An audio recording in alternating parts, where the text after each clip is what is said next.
bury the kid in the backyard. These crimes are horrific. Whatever this child's life was supposed to be, you make sure it didn't happen. I knew I was sick or evil or both. 220 dispatch, you jumped. We have fire out here. Yeah, well, where is he in the water? In custody at 324. I have to imagine that at some point you got on the internet and said, how do I bury a body? I am so very sorry. I deserve whatever I get because of what I have done.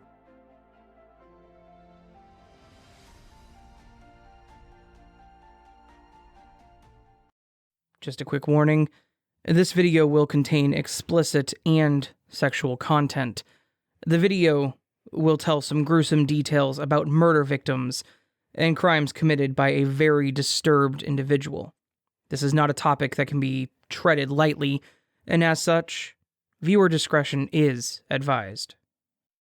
Hello everybody, my name is Ladycurious, aka Curious Raven. I know that I have a lot more subscribers, so I kinda want to introduce myself. On my other channel, I mainly do narration where I just read the person's story. So with this channel, I really would like to talk to y'all like you're one of my friends. I used to be a correctional officer in a men's prison and have had to deal with rapists, murderers, all criminals of the sort. To be honest, some of these people talk like a normal person. You would never know that your cashier at the grocery store or your neighbor is a serial killer. You just have to be mindful that there are really bad people out there. Before I start this, I do need to tell you that this video is for educational and documentary purposes only. Please be nice to people in the comments. When I was doing this case, I've been kind of researching it for weeks. I will do one true crime case a month because I deep dive on a lot of things. This is about a young girl who loved life that was hunted by a true monster in plain sight. Alianna Defreeze was only 14 years old. She was born to the parents of Damon Defreeze and Donisha Cooper. She was born in Ohio on January 27, 2002. At this time, she went to school at E-Prep and Village Prep Woodland Hills and was in the 7th grade. She would visit on the weekends with her father, Damon, and her stepmother, Tanya, in Cleveland. She lived during the school week with her mother, Donisha Cooper, Tim Tinsley, her mom's boyfriend, and her little brother, Brandon Tinsley, who was 2 years old. Alianna was described by her loved ones as a happy and bubbly, very non-confrontational and quiet girl. She seemed younger than her age. With her maturity level, she would play with children younger than herself. She loved playing with Barbie dolls, loved movies like Finding Nemo, Frozen, and anything glitz. Allie's favorite color is purple. She wasn't the typical teenager. She was sent to village prep school because she needed more individual attention due to her IEP than what a normal public school could provide. She also suffered from developmental disability and was enrolled in special education classes. Alianna's mental capacity was younger than that of a 14-year-old, and she required daily medication. An IEP stands for Individualized Educational Plan. This means that she was below average in reading comprehension skills and other subjects. She struggled retaining less than the average student could. Her father stated he was not happy about her taking 2 buses to get to school, and her mother, she was very iffy. When she talked to the principal at the time, the principal reassured her that Alianna would be safe, so they went ahead and put her in that school. The other person in this case today is named Christopherwhitaker. He was born in 1973 and is native to Fayetteville, Tennessee. Whitaker's mother died of kidney failure when he was only 8 years old. After this, his life was void of a positive father figure. His father was mostly absent, but he was close with his father's parents. Whitaker was among 7 siblings. His older sister took on the mother role and moved her siblings to live with a great aunt in Cleveland to avoid protective services from taking them. Literally overnight, his whole world turned upside down. A social worker named C.C. McDonald, the defense's mitigation expert, testified. This was during court. She was explaining all this. Shortly after the family moved to Cleveland, Mount Pleasant neighborhood, Whitaker's oldest sister boyfriend began to physically abuse her and verbally abuse Whitaker. Seeing his sister suffer beatings made Whitaker feel helpless to protect her and likely desensitized him to violence. Eric Summers is Whitaker's brother, only older by 4 years, and he testified that Whitaker was a loner and was very attached to his mother before her death. Christopher Whitaker went to Guardville High School, where he was known as Chris Summers. For some weird reason, he changed his last name. Former classmates describe him as creepy and aggressive, but say they would not have guessed he would be a sexual predator. Eric Summers testified that he got involved in dealing drugs and tried to shield his younger brother from that activity, but was unsuccessful. He also said he tried to get Whitaker a job, and he also said that the rest of his family tried to get him help before his whole life unraveled. Their efforts failed. He turned to drugs and the streets, where he became loosely affiliated with the Folks Street Gang, which is an offshoot of the Gangster Disciples. He was arrested for criminal trespass in 1996, for stealing a car in 1999, and probation violation in 2000. He then picked up his first crime of violence in 2005, when he choked a woman unconscious, raped her, and stabbed her in the neck with a pair of scissors. He served only 4 years in prison. Only 4 years for stabbing someone in the neck with scissors. She did survive. According to the victim, Whitaker asked to use her restroom and came out armed with a pair of scissors before assaulting her. What is shocking to me is that Whitaker is a father and grandfather. His children were Alexis, 19, Isaiah, 18, Daisha, 15, Tiara, 26.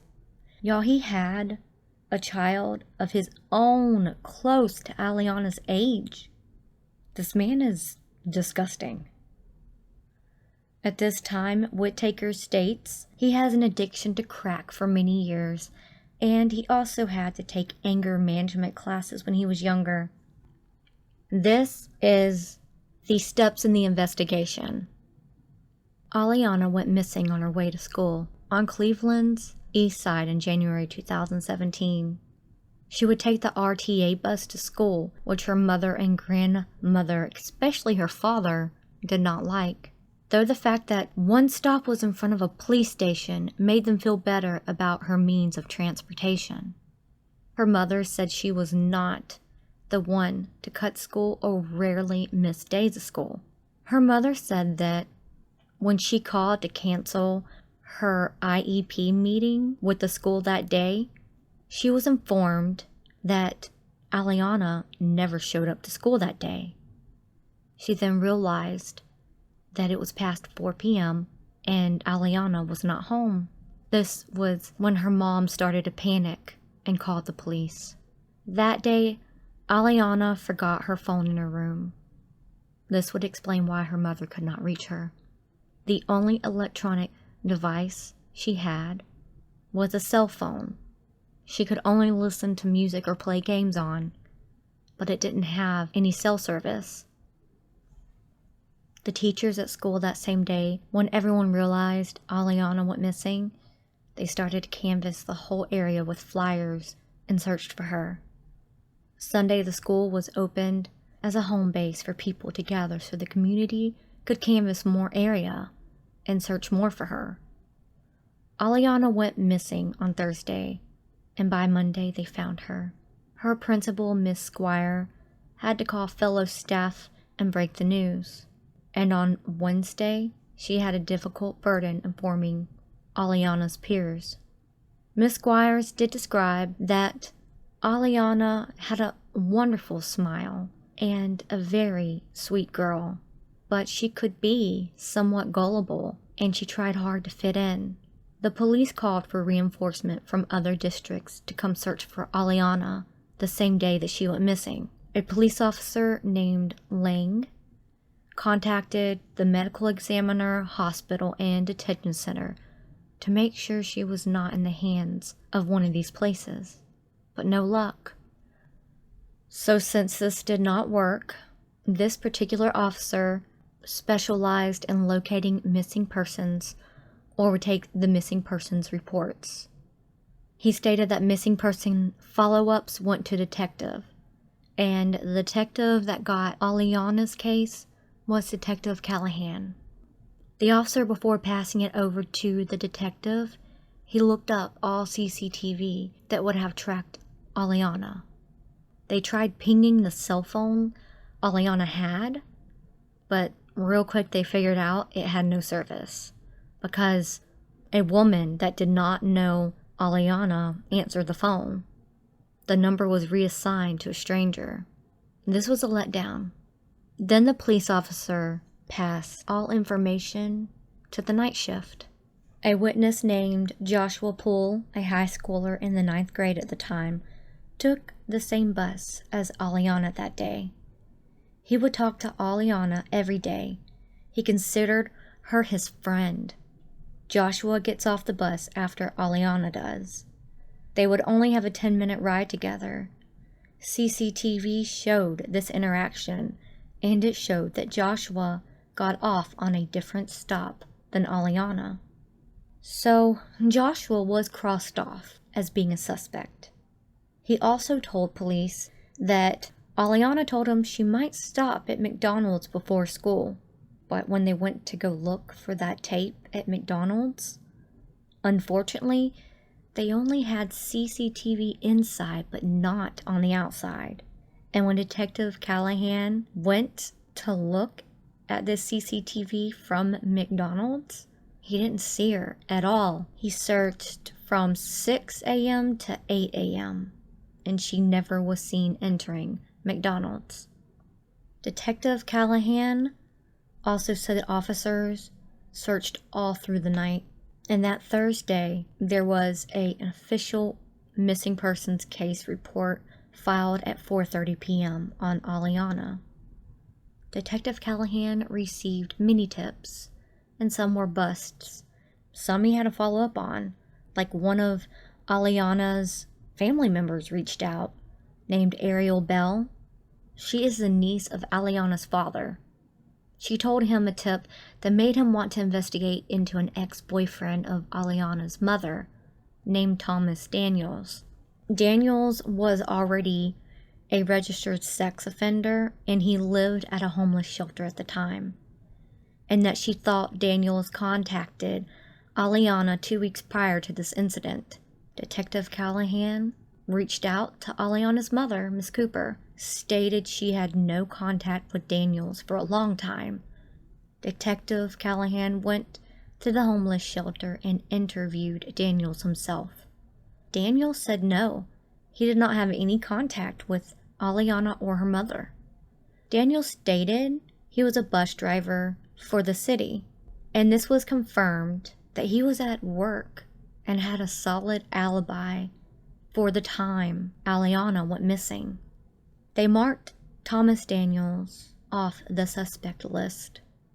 The next thing that they did in the investigation was searched the house of Alianna's mother. They did not find any evidence there. He then interviewed Alianna's dad and stepmom. Officer Perkins was assigned to the endangered missing persons case, as Detective Callahan's partner. Detective Callahan went and viewed the CCTV of bus line 14, Alianna's bus, and other bus lines in the surrounding area, because these buses have inside footage and they also have exterior footage rolling at all times. So if there's like a bus across the street from her bus stop, maybe that bus saw something. So he was just trying to find any type of cameras throughout the area.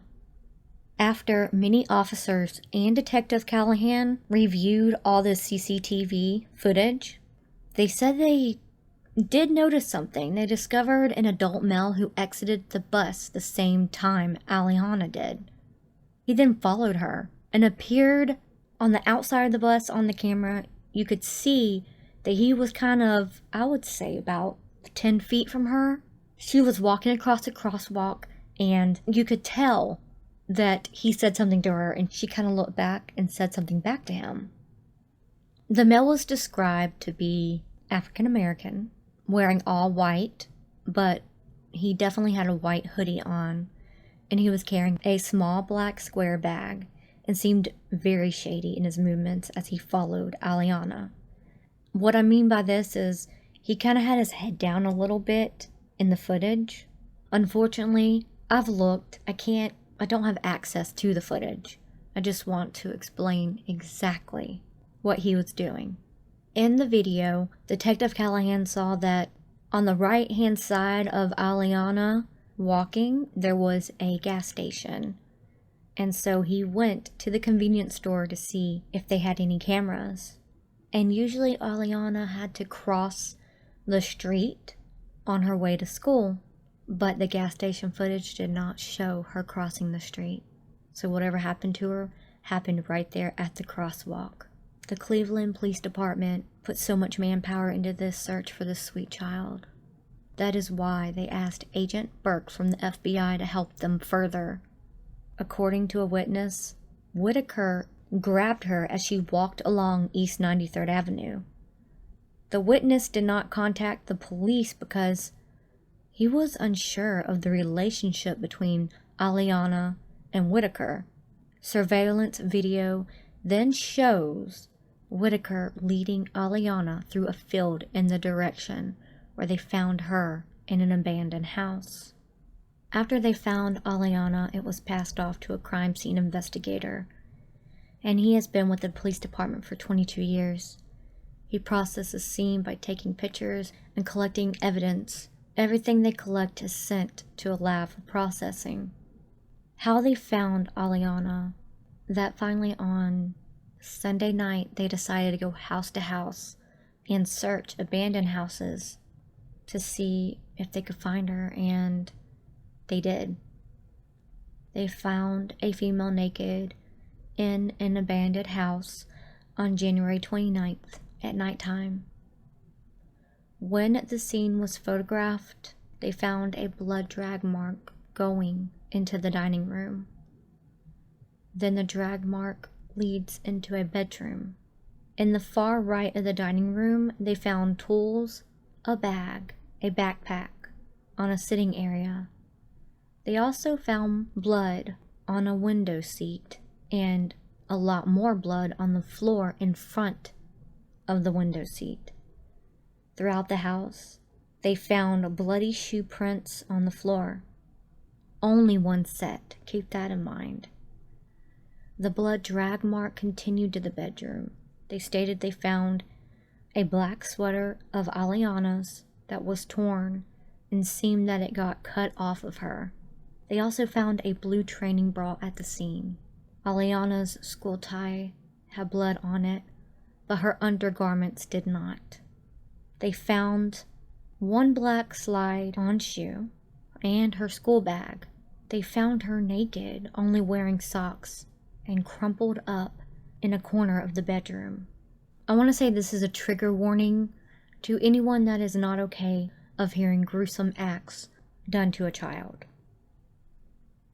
It was later discovered that the box cutter was used to slash Alianna's neck, while the drill had been used to put 4 puncture wounds into her cheek, as well as a wound on her forehead that dislodged her right eyeball from the socket. Because many of the wounds showed signs that they had started healing, they were inflicted on her several hours before she died. Alianna appeared as if she had been dragged and thrown into the room.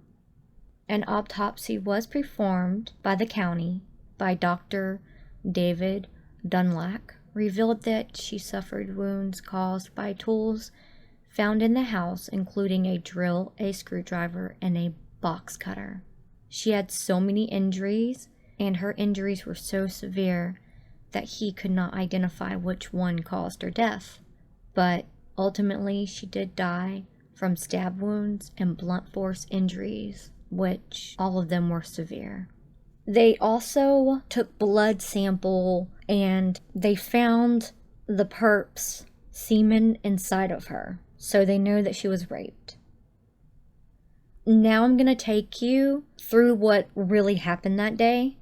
That morning, it showed Alianna exiting a bus, while surveillance video from a business shows her crossing East 93rd Street. You know, that street I said where she was crossing the crosswalk and stopped to see what Whitaker was saying. She was then stopped outside the True Gospel Missionary Baptist Church by Whitaker, who, according to video recorded from the church, had been pacing around the area for several hours. He supposedly took the bus, but then decided that he was just going to walk back. I don't understand how that happened, but that's what he was saying, that he was there, but then he got on the bus, and then he got off the bus, and we all know why he got off the bus, because he was following Alianna. At first, during his interrogation, he tried to deny knowing Alianna or that he did anything to her. He stated that he burglarized the same house Alianna was found in. They found his DNA semen inside of her, like I said, and they got a hit on the database because he had prior felons. They arrested him on February 2nd. And on February 3rd, he was being questioned, interrogation by police. But what Whitaker says, y'all, is disgusting. He said that Alianna practically undressed herself. The detectives asked him what was said at the crosswalk when he stopped Alianna. He said that he asked her what time was the bus coming, and then she told him. Then she turned around and walked the other direction. He said a couple days or so, sometime before this happened, he seen her one day walking back and forth in front of the store. So he automatically thought that she was a streetwalker, aka hooker. And that if he wasn't high on cocaine, he would have noticed she was a small girl going to school. Y'all, she had a school uniform on. She went to a preparatory private school. They have, you know, those little uniforms on. He states that he had an innocent conversation with her that day, that she went missing. He said that she asked him, oh, well, what are you going to go do now? And he said, I'm going to go get high. And she said, what's high mean? We know she knows what that is. This man is a liar. And he said that when he started to walk away, she followed him to the abandoned house on her own. He's just putting all the blame on this poor girl. He's scum.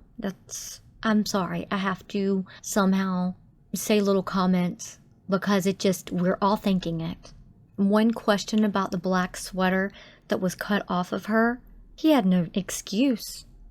They also found a blue training bra at the scene, and it was just left behind. Like, he took some stuff, like I guess her skirt and shirt and underwear, but he left other things. And he said it was because he was really freaked out and he couldn't believe that he did what he did, and he was trying to flee the scene as fast as he could. And he also said that she took her clothes off, but due to evidence, it shows that since there was blood on her tie and not on her bra, that she was beaten and her clothes were taken off by someone else. Christopher states that he doesn't remember what he did because he was so high and that he blacked out. I know, you can hear my sarcasm. There that day, he raped her. He used a Black & Decker drill, a Phillips head screwdriver, a nut driver, a box cutter, and a hammer to stab and beat this 14-year-old innocent girl to death, who was minding her own business, trying to walk to school like the responsible child that she was. And this man just thought that he was entitled to just take this baby from the world. I'm going to try not to get upset. I already have tears starting to tear up. I'm just angry. I have 3 children of my own, and I would not know what to do if something happened. But I will tell y'all that I would probably try to go murder the person that would hurt my child. And I know her parents had to have felt this way too. And what's more disgusting is the next day after he murdered Alianna, Whitaker assisted a pastor at a church to unload food pantry items from a truck. And the pastor, when he was asked questions, he said that Whitaker's demeanor was calm and like nothing was wrong. Theories, there are none because they caught the MF that did this. It was solved. The outcome from February 3rd when he was arrested, like he told the investigators his story on what happened. He did, like I said, try to deny it first, but then he did finally come out and tell the truth. You know, his truth. At first, he tried to pin it on other people, 2 other guys that were the ones that took her and brought her to the house. He just went on and on and on, and the investigators like, oh, we have a problem with that because inside the house, there were footprints. 1 set, remember? I told you, remember 1 set? It was like he walked through Alianna's blood and then tracked it around the house. And that's what the investigator told him. And then this MF wanted to actually look at the pictures. And he said, oh, it's because I was high and didn't know what was going on and I just wanted to see what I did. To me, he wanted to relive his doings. And that is the most gross thing ever. He was put in jail, charged with capital aggravated murder charges. He also was charged with a slew of other smaller charges. His first trial date was in February of 2018, a little over a year since he took Alianna from this world. The jury, on February 13th, 2018, found Christopher Whitaker guilty of capital aggravated murder, rape, 3rd tier, because he had rape charges before, kidnapping, burglary, tampering with evidence, and gross abuse of a corpse. The jury did propose the death penalty, and the judge in court upheld it. Christopher is on death row right now, and also he got 48 years for the other charges. When I watched the first day of the trial, he seemed like he had no remorse, no emotion on his face, wasn't upset that he was there. I mean, his demeanor said it all. He was too worried about himself and was too scared of what people would think of him when they find out what he did. That's all he was worried about. Even in his own words, he said, I don't want to be known as a monster. I'm not a monster. Well, actually, he is a monster and he is a piece of shit. The first day of court, they did not get to the photos of Alianna, just the crime scene itself. Because this was a trial, they were thinking they would have a lot more days to finish the prosecutor's case and then go on to the defense case. But the defense already knew he did the crime, and Whitaker decided to take the stand the next day as his own witness, and he pleaded guilty. And he said his little spiel and apology to the family, but his apology was so hollow, it just was eerie. I'm going to put in a clip of it. He said the reason he didn't want to go on with the trial was because he didn't want to put Alianna's family through this circus anymore. But you know what? The next day, when they were going to sentence him, whenever they decided to sentence him, reconvened, he already knew that the jury was considering the death penalty. So I really feel like he was doing that to save his own ass, because the defense pleaded with the judge to send Whitaker for life in prison. It wasn't really about giving the family peace. It was about his own selfish reasons. He has hurt many people in his life. He then also told police where they can find his boots and clothes he was wearing the day he kidnapped Alianna. The second day of the trial, where he got up and was his own witness and said all that and read an apology letter, the family went up for their victim impact statements. First, Alianna's stepmother went up, and she was just heartbroken, y'all. She didn't want to live. She said she had so much depression. She didn't know what to do with herself. She just couldn't come out of it. She said that her and Alianna were very close. They had a special bond. Her father and her stepmother started the Alianna Defreeze Let's Make a Change Foundation. The foundation works to address the issues of abandoned homes, help children obtain safe routes to school, and address domestic violence, homelessness, and police-community relations. I think that's so awesome.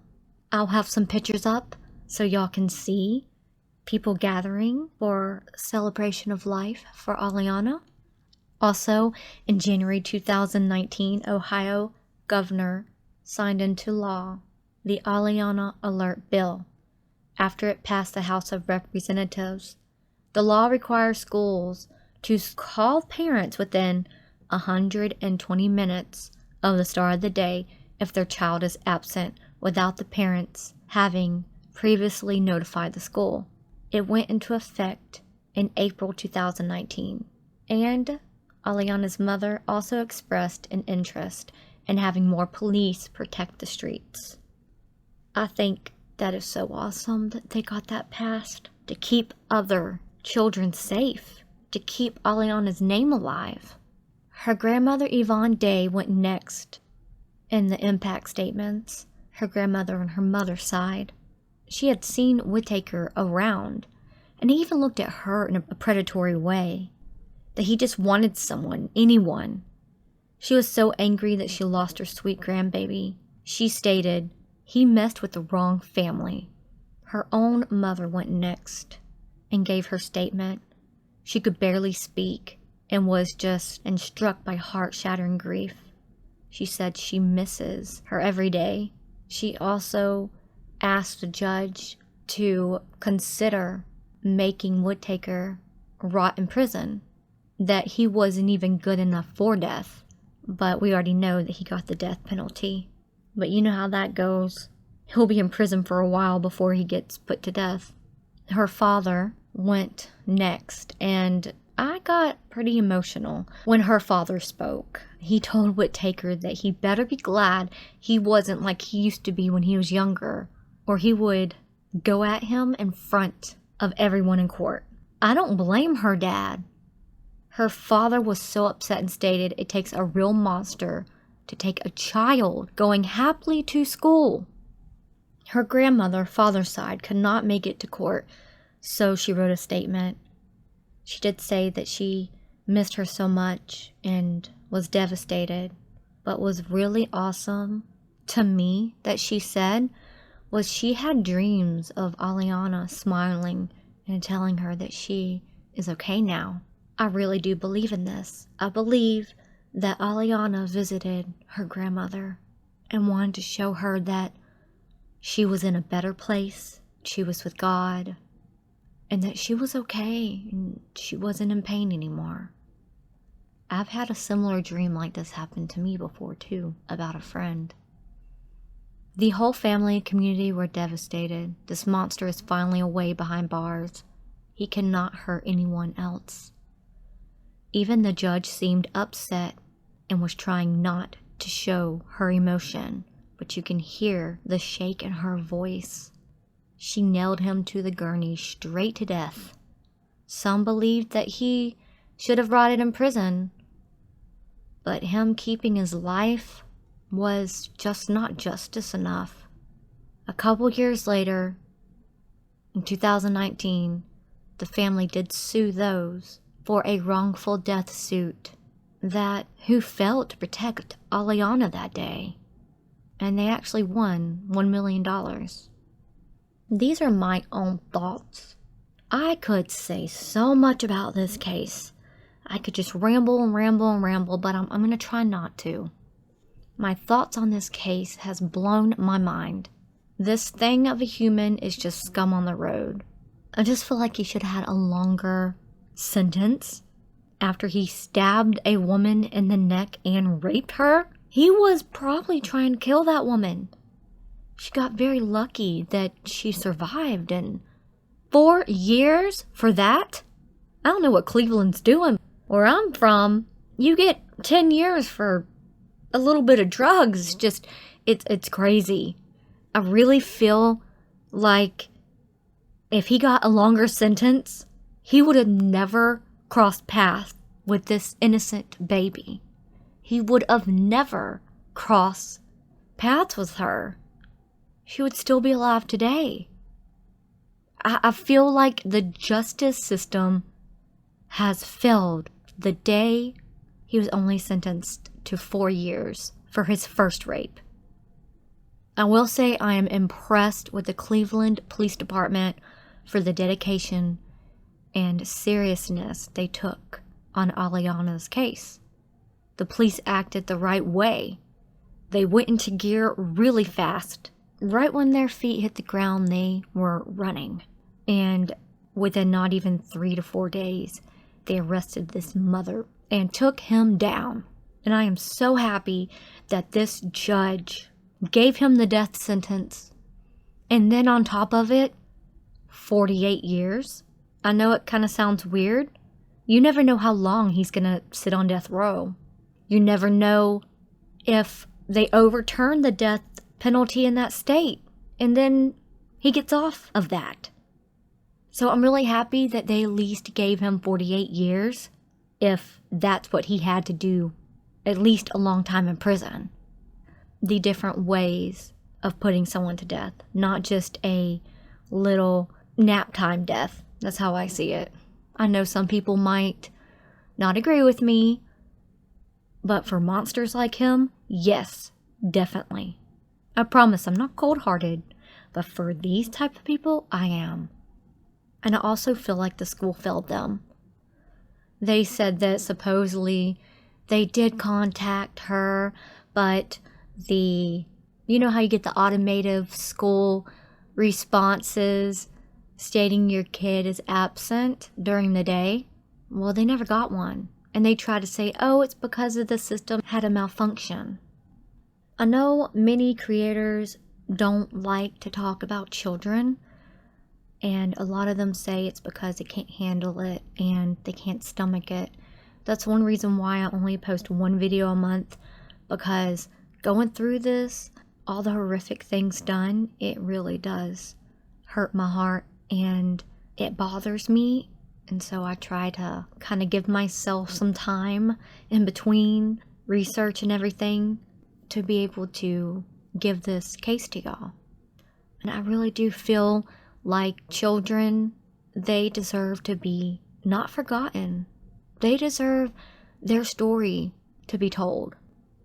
My last thing I'm going to say is, Alianna had such a beautiful smile. When I look at pictures of her, she was just the most beautiful little girl. My thoughts are with all of the people that loved her. Also at her school, her classmates planted a garden in Alianna's name. I just think that's so sweet. I'm not going to put the crime scene photos on this video because it was like a scene out of a horror movie. If you want to go look at them yourself, just Google it and there they are on Reddit. I'm just letting you know. This innocent girl never had a chance. We should always be aware of something that just doesn't feel right in your gut. You should definitely call the police.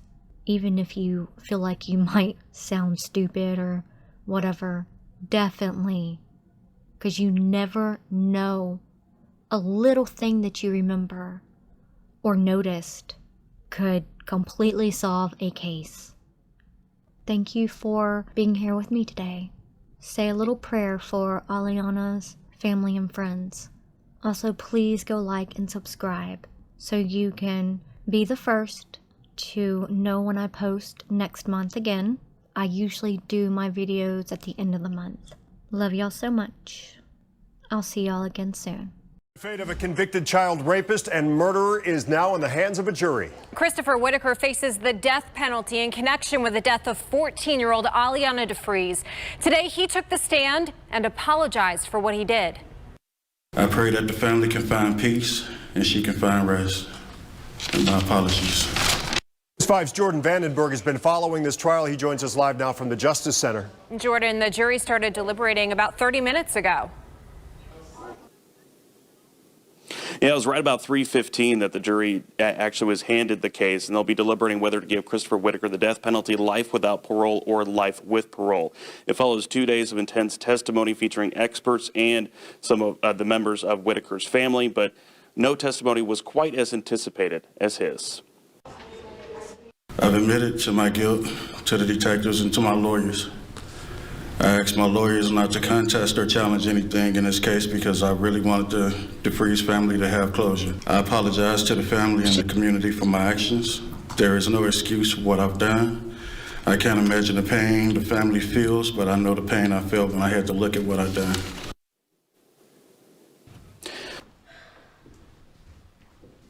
Read from a prepared statement. There were no questions from the prosecution as Whitaker went on to say that he will not try to hide behind drugs or alcohol, nor will he lie because it wouldn't be fair to the Defreeze family. Earlier this month, the jury found Whitaker guilty on all counts for abducting Alianna Defreeze while she was on her way to school before taking her into an abandoned house where she was raped and murdered. The defense has tried to paint Whitaker as a man whose rough childhood and mental illness left him unable to handle his anger. The defense also brought along a former prison warden who told the jury that while Whitaker would not survive general population, he can be protected in prison walls. And as I mentioned, the jury began taking the case at about 3:15, so we're about 45 minutes into their deliberations. And as I mentioned, they can impose a sentence of death, life without parole, or life with parole. Live at the Justice Center, Jordan Vandenberg, News 5. Today is the year anniversary of our baby's passing. We come here today together to honor her, to cherish her, to help her legacy live on. Today was a hard day to even get up. My wife and I, we looked for every reason possible to cancel this. But we know we serve as an inspiration to others to make them strong through tragedies such as this one. In Alianna's death, the Alianna Defreeze Make a Change Foundation was born. Amen. Mm-hmm. Amen. And through this foundation, we will make change in the city of Cleveland. That's right. That's right. We look forward to protecting our children and providing transportation to our children, education our children about safety awareness, going and coming to school. We hope that you'll support this foundation and continue to support us as we fight this fight every single day. Alianna just wasn't a Defreeze child, she was a city of Cleveland child. All right, all right. All right, Dan. And we ask that you please continue to keep her and all of our children in your prayers. That's right, that's right. They need to be protected every day, all day. Maybe this tragedy was used as an eye-opener. Maybe it was used to activate us, the community. Yes. Because we have to do something about these abandoned buildings. That's right. Amen. we have to do things like sign Senate Bill 82. It hasn't been signed yet. This is to notify all parents that their child isn't in school within 15 minutes. It's been a year since we've been to Columbus. We have yet to hear from Senator Leaner. We ask that you please blow up these phones and ask, why isn't this bill signed? That's right. It doesn't cost money to have this bill passed. All it takes is someone to physically sit there and notify parents when their child isn't there. We were notified at 5:30 in the evening that our Alianna never made it to school. School starts at 7:30. So we have 10 hours that went by before we realized what happened to her. So we urge you to visit our website, aliannadefreezefoundation.com. We ask that you get in contact with your senators and your council members to find out why this bill hasn't been moving like it should have been. I'm going to turn it over to my wife. She might have a few things she'd like to say. Thank you. Thank you. Excuse me. I had a dream.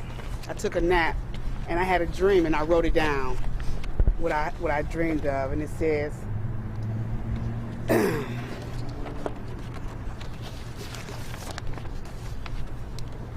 today I took a nap and all I could think of was you in my dreams, in my every thoughts, in everything I do. As I sit here every day, and it may seem strange to some, but not to others, Alianna tried to show me a sign that she never went away. Ali's always looking after each of us, and every day. I hear Ali when she's laughing. I feel her arms around me when I'm sad. She calms me when I'm crying, wiping away my tears and telling me don't be sad. I know you see me, you wish the day would come, begging to have me home. You send me a sign to let me know that I am proud of you and Dad. Alianna DeFreeze, Let's Make a Change Foundation is in your name. I will live on in all of you, in the foundation too. This will keep my legacy alive and help so many children. I am truly proud of all that Dad and you are doing to keep the children safe. Never give up. I am with you guys always. Ali said to me, it's okay to cry. I'm there to wipe them away. Heaven is truly beautiful. Just you wait and see. I love you, Mommy, Miss Tanya. And don't rush to come to heaven to see me. Amen. I'll see you when you get here. And I'm always protecting and watching over you and Dad. So live on the fullest. Laugh a lot. Enjoy yourself. Be free. Then I know with every breath you take, you're taking one for me. I love you, Mommy, Miss Tanya, your baby girl, Alianna. Man. I want to close with a prayer before we release these balloons. And I want to once again thank everybody for coming out.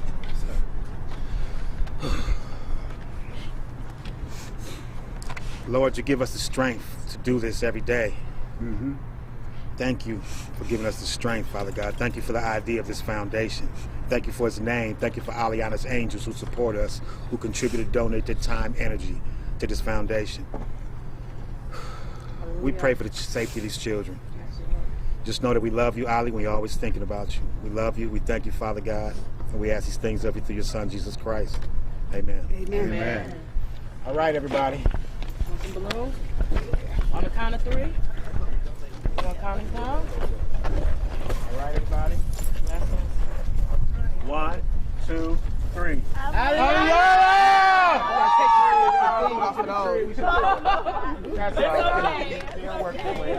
Rest in peace, sister. You gotta take the thing off of those that's down there.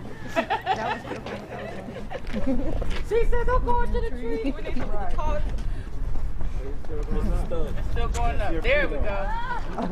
There we go. It ain't over. It ain't over. God gonna get it. He gonna get it. He know he gonna get it.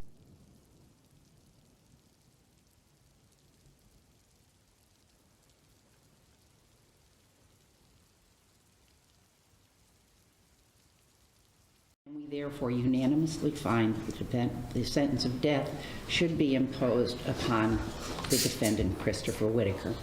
The verdict, saying she's now one step closer to the beginning of her healing. It has been incredibly difficult, and it has taken a physical toll. He got what the law thought he deserved, but it's too good for him. Death too good for him, she says. Alianna's father, who has tried to stay away from court proceedings, was also hopeful for a different outcome. I wanted life without the possibility of parole, but I respect whatever the jury and the judge has come up with. You can sit on death row forever, but you're isolated. I want this man to experience hell on earth before he experiences hell in the afterlife. It's been nearly 13 months since Alianna was kidnapped on her way to school. Her body found days later in a vacant house where she'd been tortured and killed.